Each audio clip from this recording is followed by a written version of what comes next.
Friends, before we dive in, make sure to subscribe to my channel, hit the notification bell so you never miss a new audiobook, and give this video a thumbs up. Thank you in advance. Ladyhawke, Wings of Fate. The voice that is no longer mine, the one that lives only in the hollows of my memory and the fragile pages of this confession, begins here, not with a sunrise, but with a sunset. It is the only time that belongs to us, a fleeting, breathless moment suspended between the tyranny of the sun and the desolation of the moon. They said the curse was our punishment, but love was the only truth the darkness could not destroy. The words are a whisper on the wind, a prayer I send across the fractured lands of Eldoria each day as the light bleeds from the sky. By day, I am a thought, an instinct, a creature of air and sky. Elara, the woman, is asleep within the feathered breast of the silver hawk. I ride the thermals high above the mist-shrouded spires of our fallen capital, Ethelgard, a city of ghosts and crumbling white stone. From this height, the war is a silent, festering scar upon the land, plumes of smoke from burning villages, the glint of enemy steel on the King's Road, the dull, bruised earth where magic has died. But I cannot weep for it. The hawk feels only the primal urge to soar, to hunt, to wait for the sun's descent. Below me, in the dappled shadows of the whispering wood, a shadow moves. It is a thing of darkness and silence, a great wolf with fur the color of midnight and eyes that hold a sliver of stolen, human anguish. Kaelen. My Kaelen. The man who was once the sun knight, his armor blazing like a second dawn, now reduced to this solitary, prowling form. He guards the ruins of our past by night, as I survey them by day. We are the sentinels of our own prison, forever close, forever apart. Our only communion is this, the sunset. The world holds its breath. The sun, a great molten coin, kisses the jagged teeth of the iron wall mountains. The sky ignites in a spectacle of crimson and gold, a violent, beautiful wound. And in that transcendent moment, as day concedes to night, the magic that binds us wavers. A searing, white-hot pain, beautiful and agonizing, rips through me. The world, once sharp and clear through the hawk's eyes, dissolves into a vortex of shimmering light. I feel the air solidify around me, the wind no longer a friend but a resistance. I am falling, always falling, for a heart-stopping second. My bones reshape, my feathers retreat into skin, the sky's song becomes a gasp in a human throat. And I land, barefoot and trembling, on the cold, moss-covered flagstones of the highest tower of our castle. The stone is rough beneath my feet, real and solid. A simple, white priestess's shift is all that covers me, the last garment I wore the night the curse was spoken. Across the tower, perhaps 20 paces away, the same violent poetry of transformation is unfolding. The massive wolf contorts, its form dissolving into a swirl of living shadow and volumetric fog. The snarl softens into a human cry of pain and effort. The darkness coalesces, solidifies, and there he stands. Kaelen. His back is to me, his broad shoulders tensed, his head bowed. He wears the remnants of his knightly armor, scarred and tarnished, reflecting the dying embers of the sun. His hair, once sun-bleached gold, is now streaked with ash and silver. He turns. His eyes, the color of a stormy sky, find mine. In them, I see a universe of pain, of love, of a fury so profound it could shatter stars. We have perhaps 30 seconds. A single, stolen human breath at the end of the world. Elara, he breathes, my name a sacred word on his lips, a sound I have not heard with human ears since the last sunset. Kaelen. My voice is hoarse from disuse, a rustle of leaves. I take a step forward, my hand outstretched. He mirrors the movement, his own gauntlet hand reaching as if to bridge the impossible chasm between us. Our fingertips are a hair's breadth from touching. I can feel the warmth radiating from his skin, a ghost of the sun he can no longer bear. The air crackles, not with magic, but with the sheer, unbearable weight of our proximity. The western garrison has fallen, he says, his voice low and urgent, each word a precious commodity spent on war, not on us. Never on us. The Black Duke's forces march on the sunken temple. They will be there in 3 days. I whisper, the hawk's memory supplying the images of marching columns and siege engines. The hawk. I could do nothing. You live, he grates out, his gaze burning into me. That is everything. The last sliver of sun vanishes behind the mountains. The world plunges into the cool, blue tones of twilight. The moment shatters. The silver hawk takes flight, a streak of metallic light against the deepening purple sky. Below, on the forest floor, the great black wolf lifts its muzzle and releases a howl of such profound, eternal sorrow that it seems to shake the very foundations of the stars. It is a sound that carries far on the evening wind.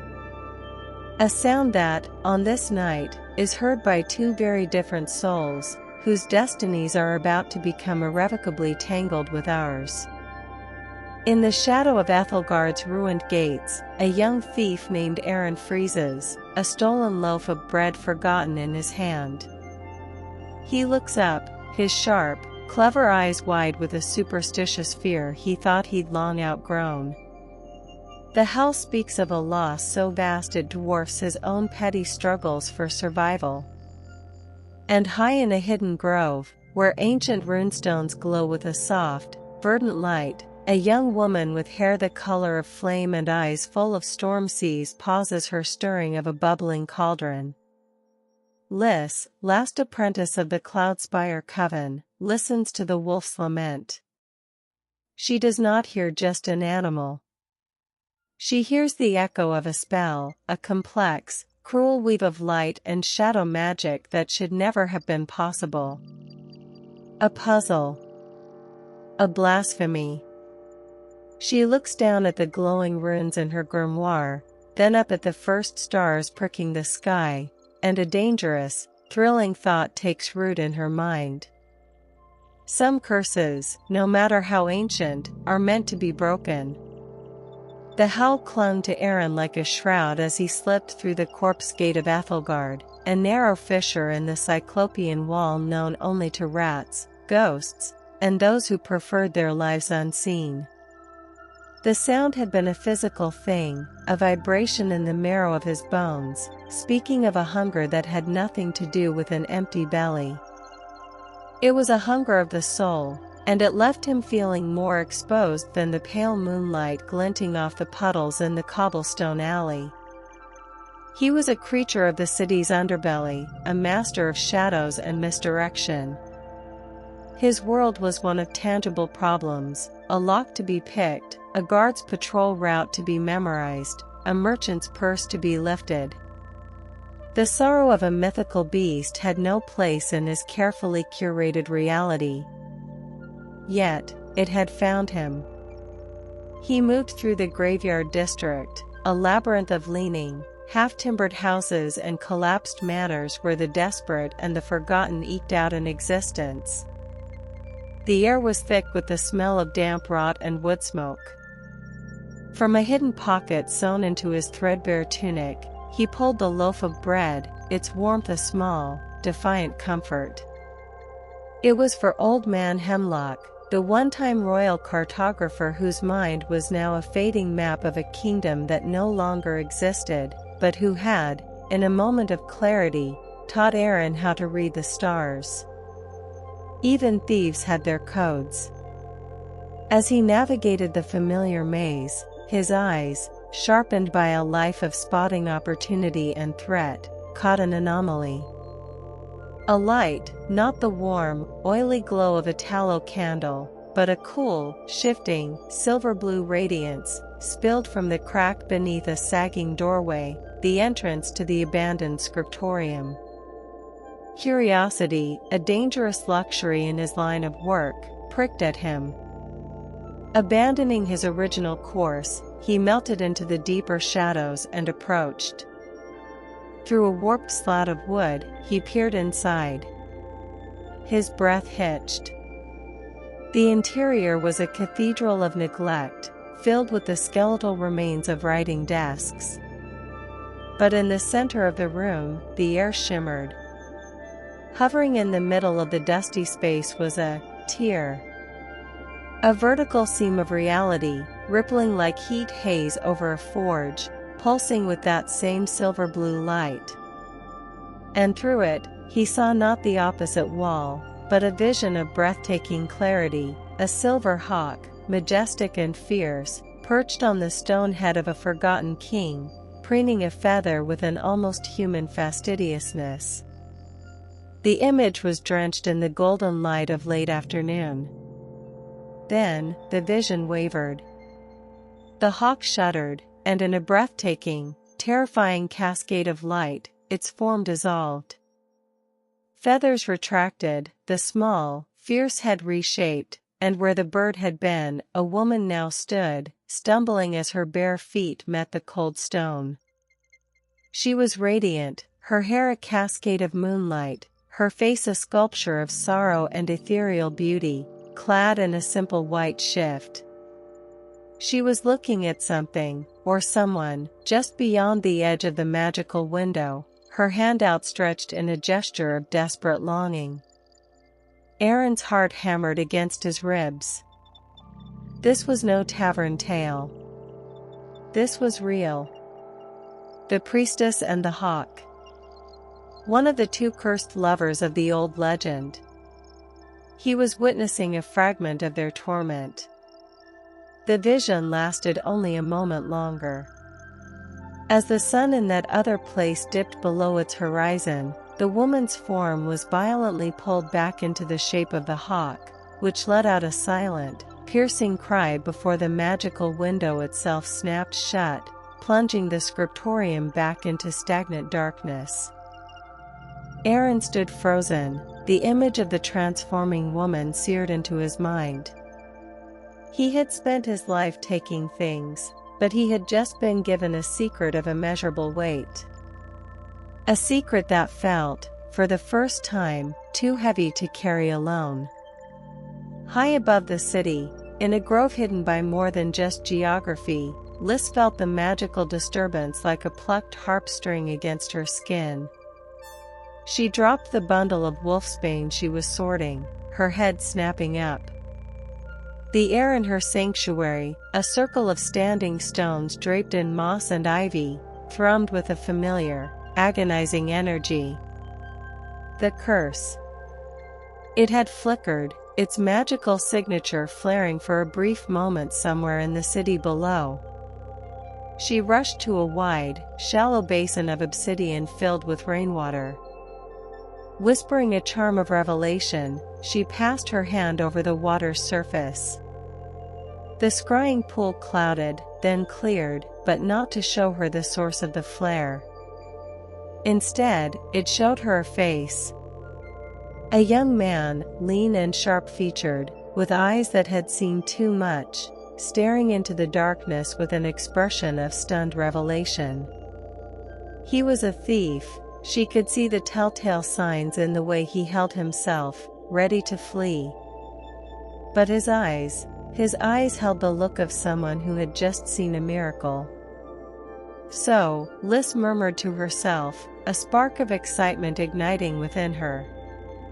A witness. She had been piecing the curse together for years, a mosaic of fragmented lore, forbidden texts, and the whispers the wind carried from the wolfwood.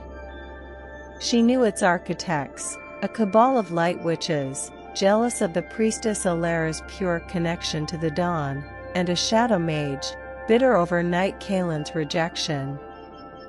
They had woven their magics together in a perverse ritual, creating a spell that used light and shadow not to create, but to eternally divide. By the laws of this magic, the two lovers should have been torn asunder forever. But their love had been a variable the casters had not accounted for. It had anchored the spell, twisting it, allowing for that single, torturous moment of meeting at the cusp of day and night. To break it, the theory whispered in the oldest grimoires stated, light and shadow must be made to merge, not at the edges, but at the core. A union, not a transition. But such a thing required a catalyst. A sacrifice that mirrored the original betrayal. This thief, this boy who had seen the truth, was a new thread in the tapestry. A thread of mundane reality, untouched by magic. Perhaps that was what was needed. She needed to find him. Gathering her cloak and a small satchel of reagents, Lys prepared to descend into the city she usually avoided. The wolf's howl was a lament, but this flicker of magic, and the face of the boy who saw it, was the first note of an answer. The game was afoot, and the stakes were the souls of two lovers and the fate of a kingdom crumbling under a war it could not win. The curse had been a story of night and day. Now, it was about to become a story of a thief, a witch, and the fragile, terrifying hope they carried between them. The underbelly of Ethelgard was a language Arin spoke fluently. It was a grammar of crumbling brickwork, a syntax of shifting shadows, a vocabulary of silent footfalls and stolen breaths. But the vision in the scriptorium had introduced a new, alien dialect, one of shimmering light and painful transformation, and it had left him tongue-tied in his own world. He moved through the graveyard district like a ghost, the image of the woman's sorrowful face superimposed over the familiar squalor. He delivered the bread to Old Man Hemlock, who was muttering about celestial alignments and the great wolf that devours the sun, a rambling that now felt less like madness and more like prophecy. Arin couldn't stay. The four walls of the hovel felt like a cage. He needed the open sky, the cold, clear air to scour the magic from his mind. He found his way to the rooftops, his true domain. Leaping across gutters and scrambling up sloping tiles, he ascended until he stood on the peaked roof of a derelict watchtower, the highest point in the district. The wind, sharp and clean, tugged at his clothes. Below, the city was a tapestry of gloom and flickering torchlight. Beyond the walls, the wolfwood was a sea of impenetrable shadow. And high above, the silver hawk circled, a distant, glinting speck. A constant. A reminder. He didn't hear her approach. One moment he was alone with the wind and his thoughts, the next a voice, calm and laced with an unearthly resonance, spoke from behind him. You saw something today. Something that wasn't meant for mortal eyes. Arin spun, a thin, wicked dagger appearing in his hand as if by its own volition. The woman standing there was not of the graveyard district.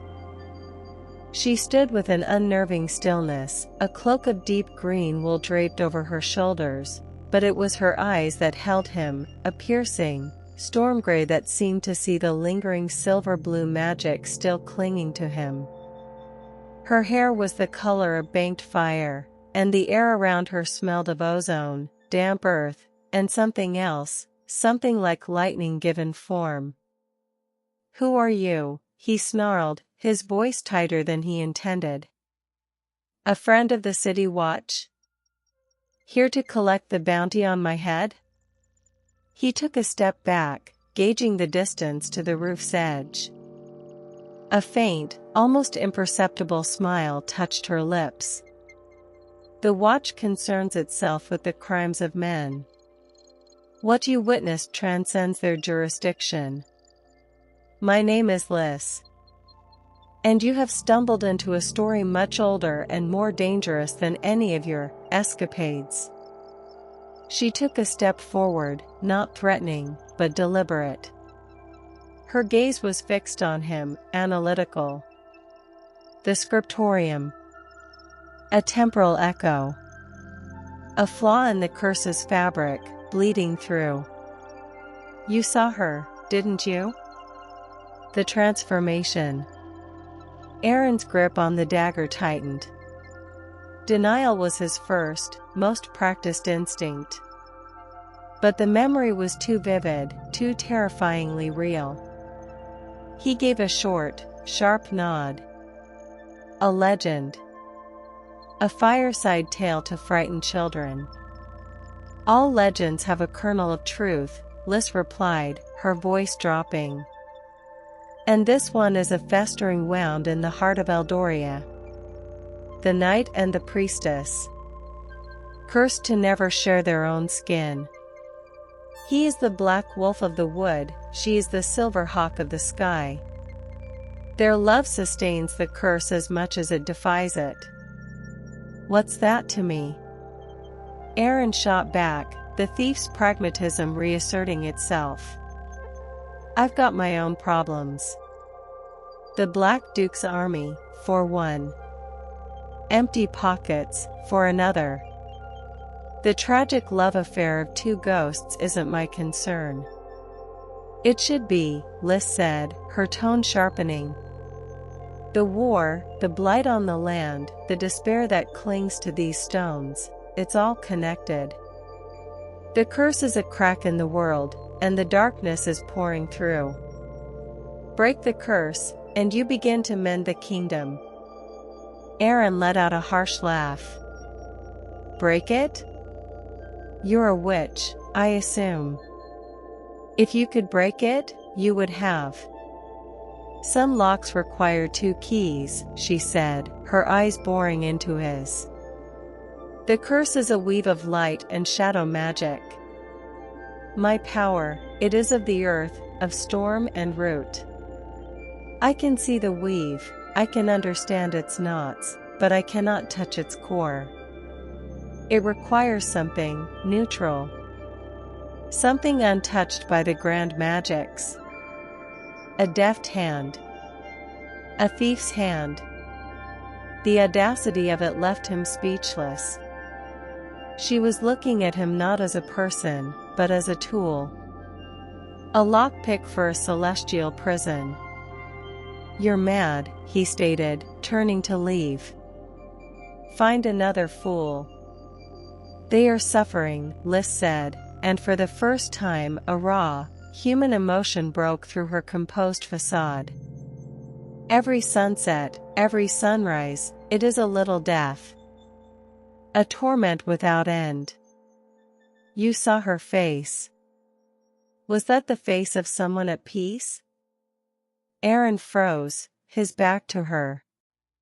The image flooded back, the woman's outstretched hand, the devastating longing in her eyes. It was the same look he'd seen on the faces of refugees losing everything, a loss so total it hollowed a person out. He had spent his life building walls against that kind of feeling. It made you slow. It made you weak. But the vision had already crawled inside those walls. He turned slowly. "What would I have to do?" Lys's shoulders relaxed a fraction. The curse was anchored by a ritual. It requires a focus, an object that contains the paradox of their union. There is a locket. It was theirs. It was lost when the curse was cast. It is said to be in the sunken temple, a place now soon to be overrun by the Black Duke's forces. I need you to retrieve it. The sunken temple? That's a death sentence twice over. The place is haunted by more than just ghosts, and an army is marching on it. Precisely why I need a thief, Lys said, her composure fully returned. Not a knight. Not a soldier. A man who can move unseen. This is the first thread. Pull it, and the whole tapestry may begin to unravel. She reached into her cloak and tossed him a small, smooth stone with a single rune carved into it. It was warm to the touch. A finding stone. It will grow warm in the presence of the locket. And it will allow me to find you. Arin looked from the stone in his palm to the witch's determined face, then back to the distant, circling hawk. He was a creature of survival, of cunning and calculated risks. This was the most foolish, suicidal proposition he had ever heard. But the echo of the wolf's howl was still in his bones, and the priestess's face was burned onto the back of his eyelids. He pocketed the stone. It felt like a lead weight. Fine, he muttered. But this is going to cost you. A lot. Lys simply nodded, her stormy eyes already looking past him, towards the dark line of the wolfwood and the war-torn horizon. The first move had been made.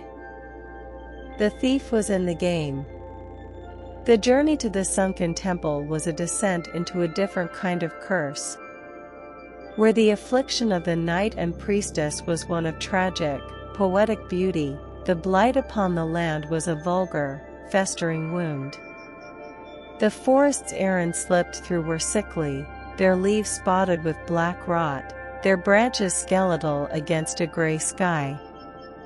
The air, thick with the smell of damp decay and distant smoke, carried the sounds of war, the dull, percussive thud of far-off siege engines and the faint, chilling blare of war horns.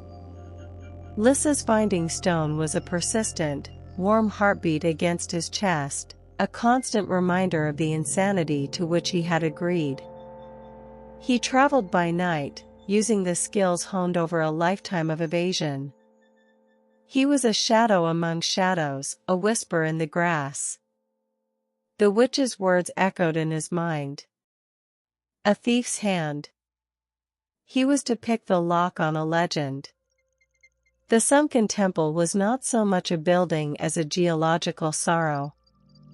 It lay in a valley that had been swallowed by the earth eons ago, a sprawling complex of white marble and gold filigree now half drowned in a murky, reed-choked lake. The central dome, cracked open like a bird's egg, allowed the sickly light of the moon to illuminate the flooded nave. It was a place of profound silence, broken only by the croaking of frogs and the drip of water from moss-covered statues of forgotten gods.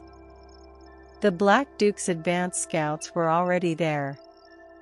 Arin watched from a ridge overlooking the valley as a contingent of grim-faced soldiers in black and crimson livery picked through the outer ruins, their torchlight a blasphemous intrusion. They were looking for something too. Plunder, perhaps. Or something more.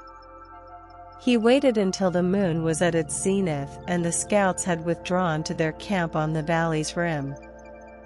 Then, he moved. He slipped into the frigid, black water without a sound, his movements as fluid as an otter's.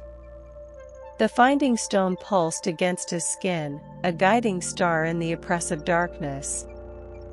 He swam through a forest of submerged pillars, their capitals carved into the faces of weeping saints. The water was so cold it stole his breath, and the silence was a physical weight. The stone led him deeper, through a great, arched doorway into the heart of the temple. Here, the water was shallower, lapping at the steps of a raised dais. On the dais, untouched by the water, stood a single, alabaster altar. And upon it, gleaming in a shaft of pale moonlight, was the locket.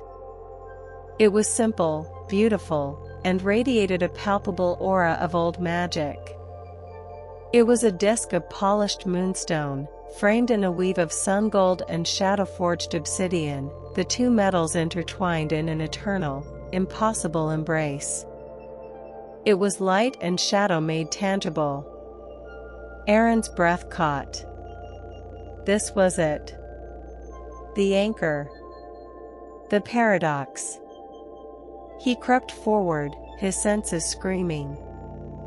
This was too easy.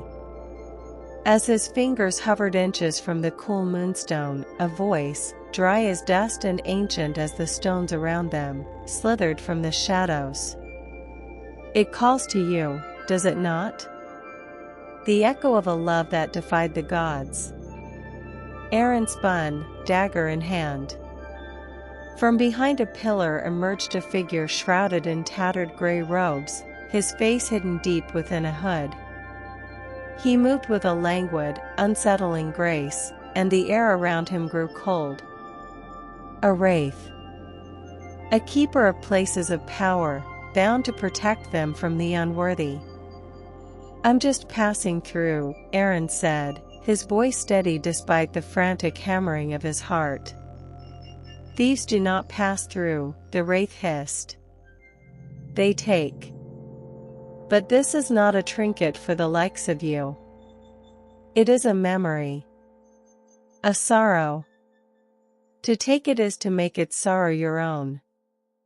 The sorrow is already mine, Arin replied, thinking of the hawk's cry, the wolf's howl, the priestess's face. I'm just returning it. He moved. It was not a fight of steel and strength, but of speed and will. The wraith lunged, its form dissolving into a cloud of freezing mist. Arin dove, not away, but towards the altar. The mist coalesced around him, 1,000 needle-sharp points of cold piercing his soul. He gritted his teeth, his vision blurring, his fingers closing around the locket. A shockwave of pure, raw emotion erupted from it, a burst of joyous laughter, the heat of a lover's touch, the searing pain of betrayal, the endless, aching loneliness of centuries.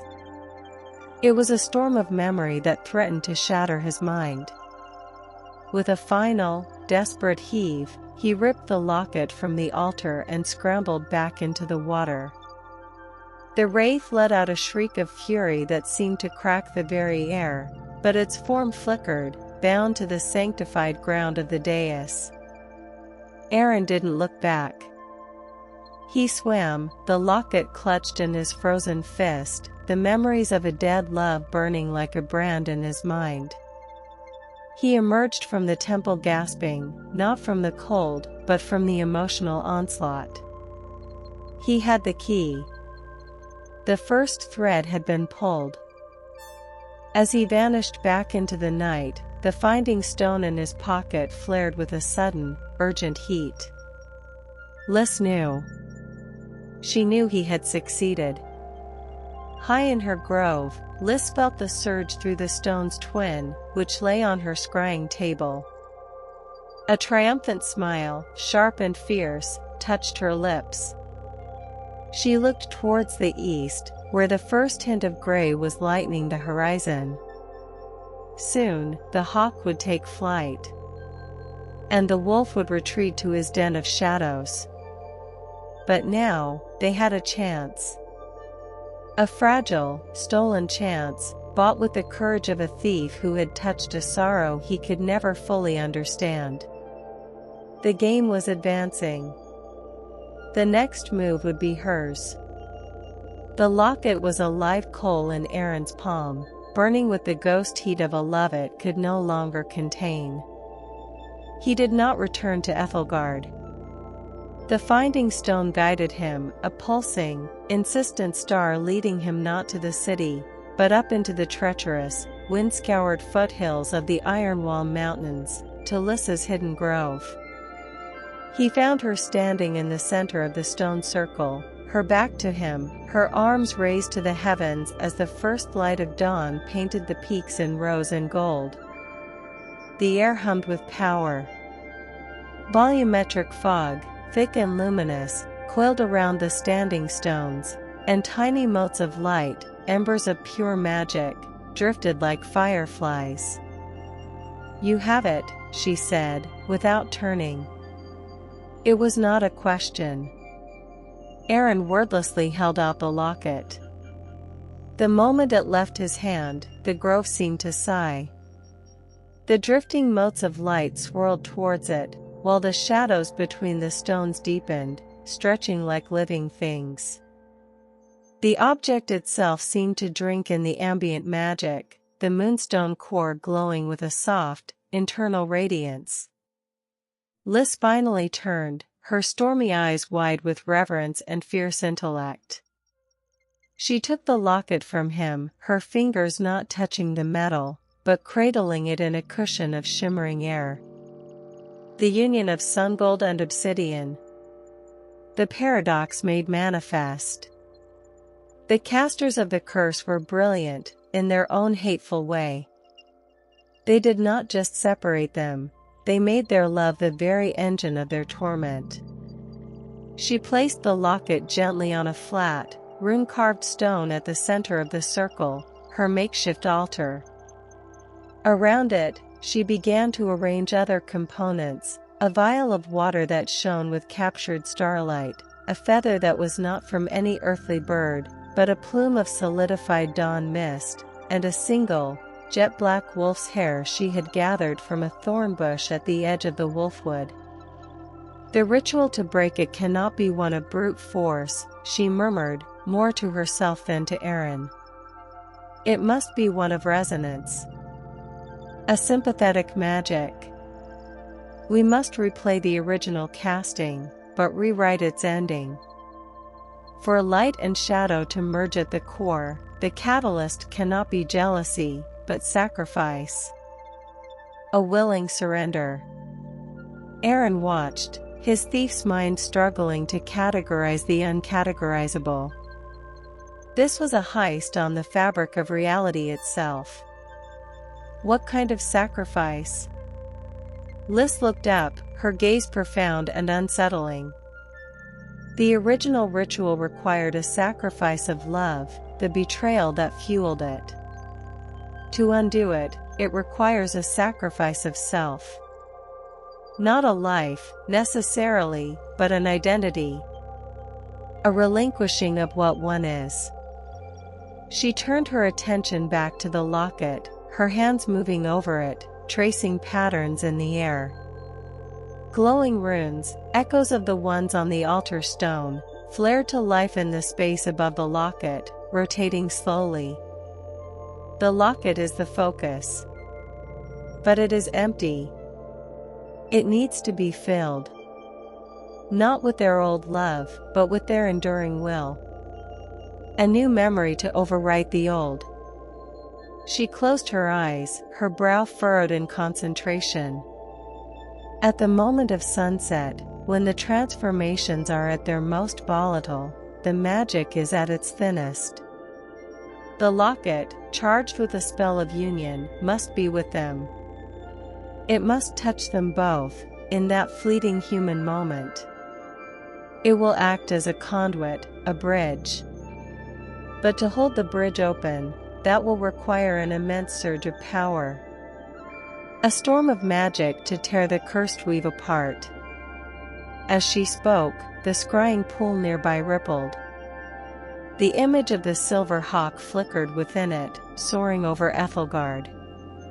Then it shifted, showing the black wolf, pacing restlessly in the deep shadows of the wolfwood, its head raised as if scenting the changing currents of magic on the wind. "They know," Arin said softly, surprising himself. "They can feel it. Something has changed." "Hope is a powerful catalyst in its own right," Lys replied, her voice tight with strain. The runes above the locket blazed brighter, the sun-gold and obsidian threads seeming to writhe, intertwining more tightly. But it also makes them vulnerable. The casters of the curse, or their descendants, will sense this disturbance. We have started a race, Arin. And the finish line is the next sunset. She opened her eyes, and they were blazing with the same light as the runes. We must get to the Spire of Dusk. It is the highest point in Eldoria, the place where day and night first touch. It is where the curse will be at its weakest, and our chance at its strongest. She looked from the locket to Arin, her expression grim. The Duke's forces are marching there. They seek to control the spire for its strategic value.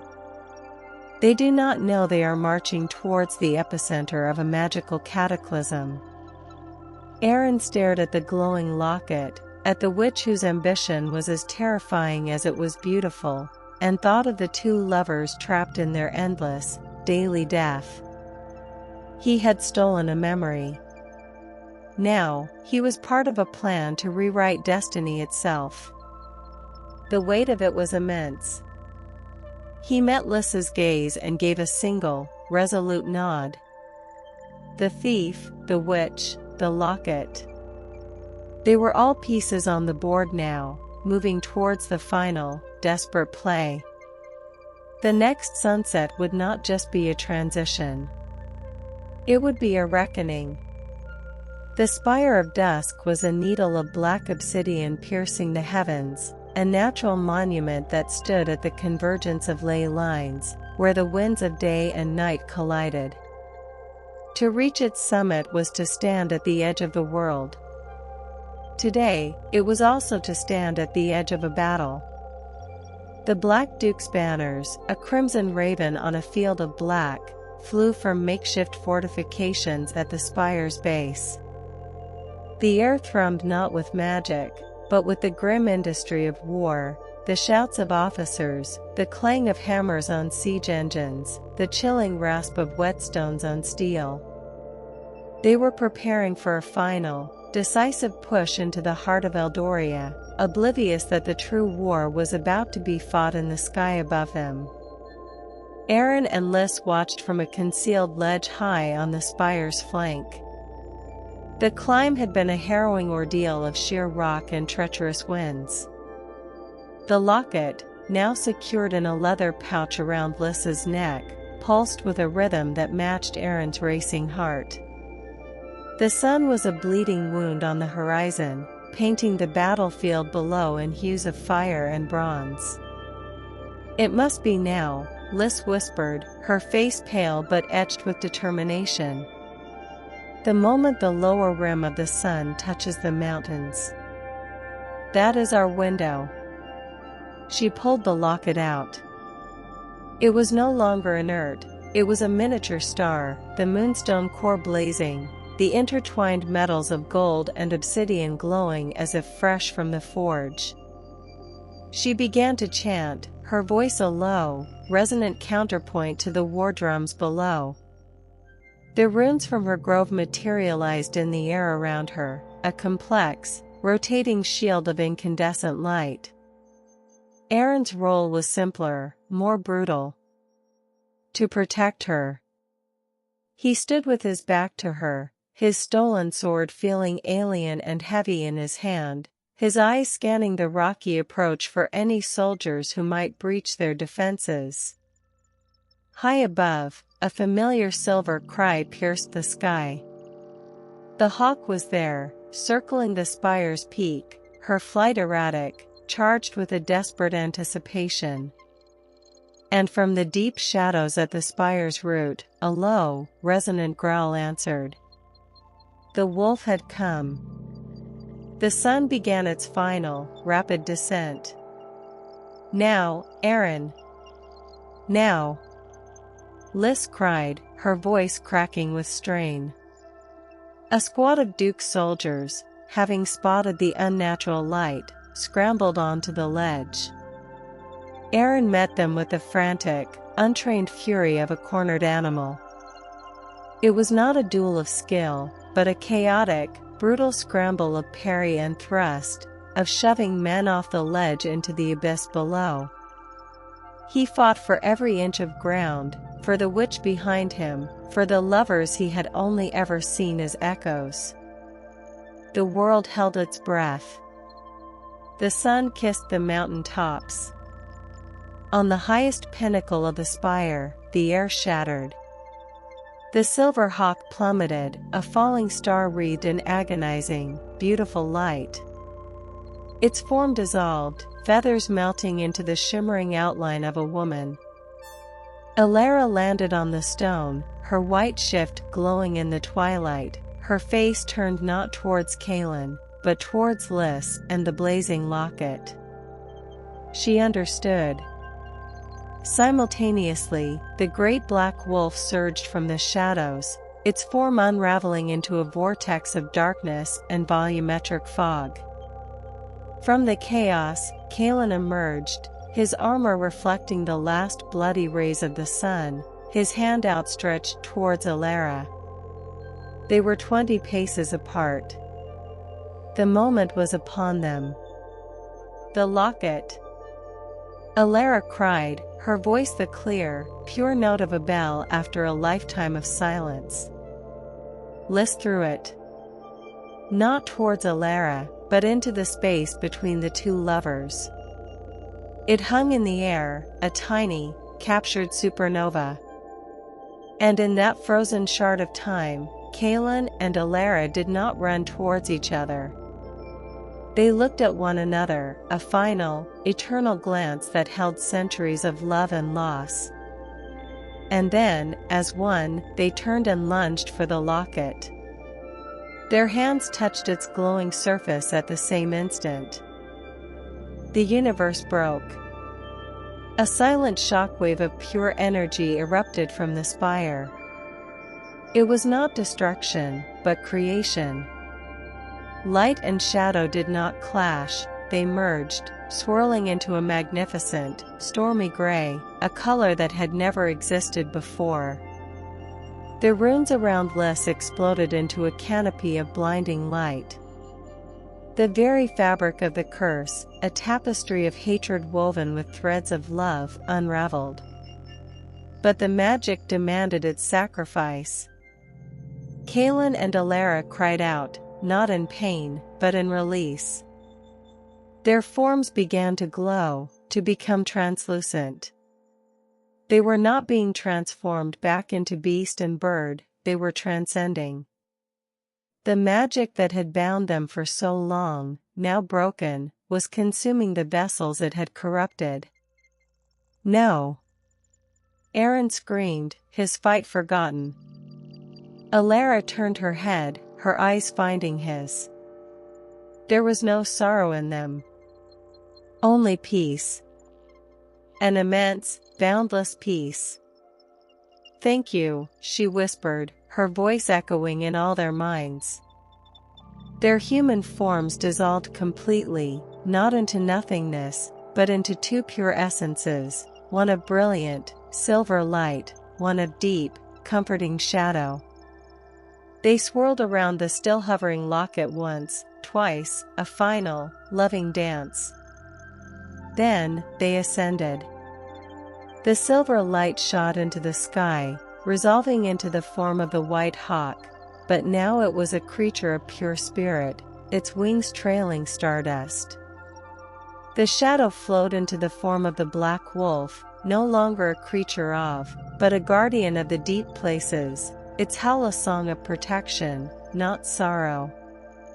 They circled each other once high above the spire, free, united, eternal, before soaring off into the emerging stars, guardians of a love that had finally, truly, conquered time. The locket, its purpose fulfilled, fell to the stone with a simple, final clink. The magic faded. The battle below had stopped, men on both sides staring in awe and terror at the heavens. Arin stood panting, his sword hanging limp in his hand. Lys sank to her knees, spent. It was over. The curse was broken. Not in the way they had hoped, but in the way it had to be. They had given the lovers not their old lives back, but a new existence, beyond the reach of any spell. On the wind, a final, gentle whisper was carried, the last voiceover of a priestess who was now part of the sky. They said the curse was our punishment, but love was the only truth the darkness could not destroy. And now, it is the light that carries us, forever. We hope you were swept away by the epic love and sacrifice in Ladyhawke, Wings of Fate. If this story touched your heart, please let us know. Subscribe to our channel so you never miss another tale of magic, destiny, and undying love. Leave a review if you believed in a love that could break a centuries-old curse. Your feedback helps us weave new worlds for you. And comment below, what was the most powerful moment for you? Was it the final sacrifice at the Spire of Dusk, the thief's change of heart, or the witch's unwavering resolve? We read every comment, and your thoughts are the real magic that keeps these stories alive. Thank you for listening.